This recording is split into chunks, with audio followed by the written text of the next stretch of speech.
So when a patient sits down with me to talk about surgery, there are really three major options. You can do nothing at all.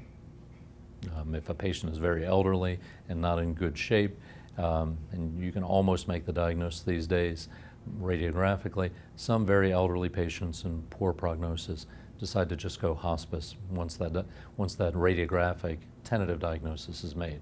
But most commonly we look at deciding whether we're going to do a needle biopsy versus a resection. And if we do a resection or removal of that tumor, our goal is always to get as much as we can safely out without leaving the patient with a neurologic deficit. Biopsy tends to be reserved these days for patients with deep-seated tumors or tumors in whom radiographically you don't have a very good idea of what's going on.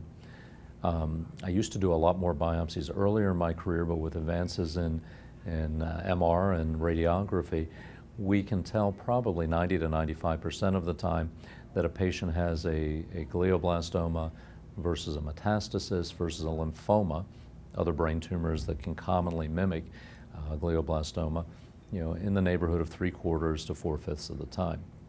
So it's those rare cases where there's some diagnostic dilemma about this, or a deep-seated tumor that usually get the biopsies first.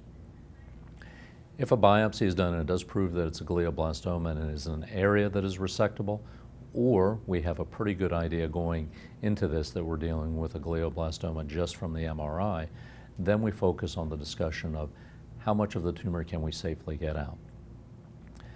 These days we use a lot of adjuncts in surgery to help get tumors out safely, most commonly using what's called stereotactic navigation, which is a way in which we use a MRI and often either fiducials on the patient's head, which are little markers to tell us where parts of the head are so that we can register or make sort of a GPS map of the patient's head that we use for surgery.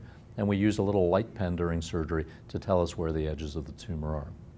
So we use that in combination with intraoperative ultrasound or other intraoperative imaging. Some places use intraoperative MRI, although we use ultrasound most of the time at Geisinger.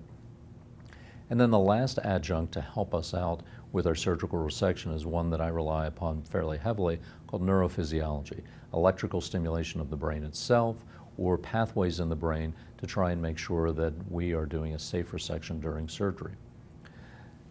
In the old days, I used to do many of these operations awake. Now I can do just about any surgery near motor activity of the brain asleep simply by mapping out the surface of the brain electrically using something called motor evoked potentials, as well as stimulating the white matter underneath the cortex of the brain with a stimulator during surgery to try and stimulate those white matter pathways to tell me when I'm getting close to the descending motor tracts that help control the movement of the arms and legs.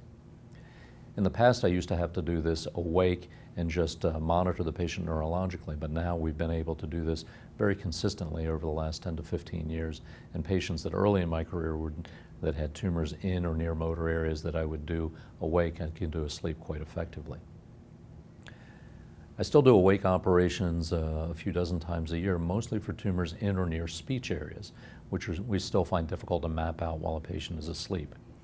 We can use radiologic adjuncts such as functional MRI and diffusion tensor imaging, which maps the little white matter pathways in the brain to give us an idea of where these speech pathways are, but we have no way to monitor them in real time during the operation. And during the operation, when you're working on the brain's about the consistency of a bowl of Jell-O, and if you think of the tumor as being a piece of fruit embedded in that bowl of Jell-O, once you make the incision or cut in that Jell-O, the Jell-O shifts a little bit. So the mapping or GPS system that you made may not be entirely accurate.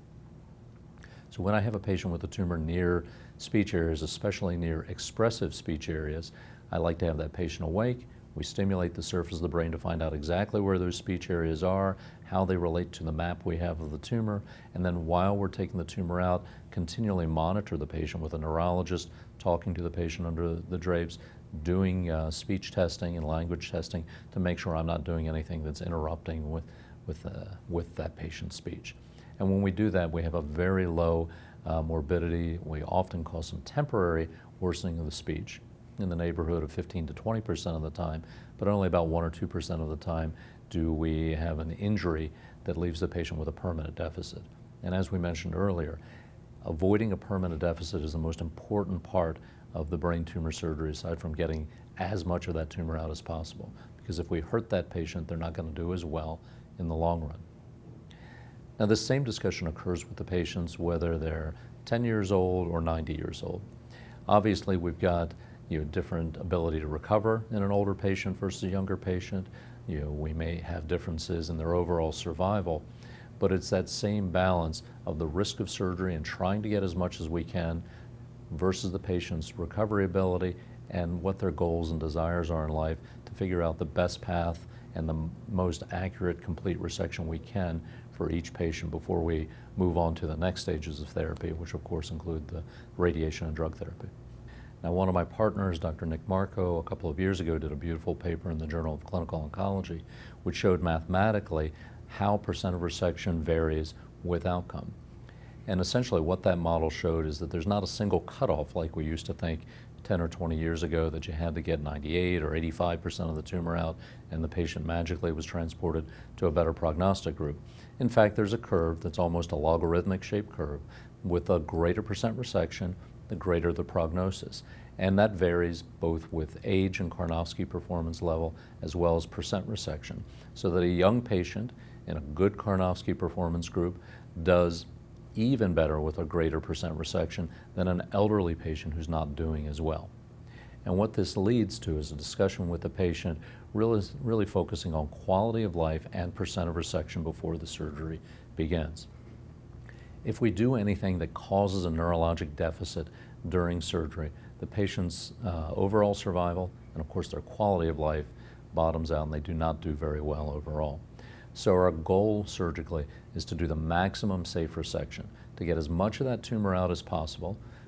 It's a goal of my team to almost always get an imaging complete resection, or a gross total resection it's sometimes called, where we can't see any visible tumor left on the MRI. And that does put the patient in a better prognostic category than half the tumor out or a biopsy alone, of course.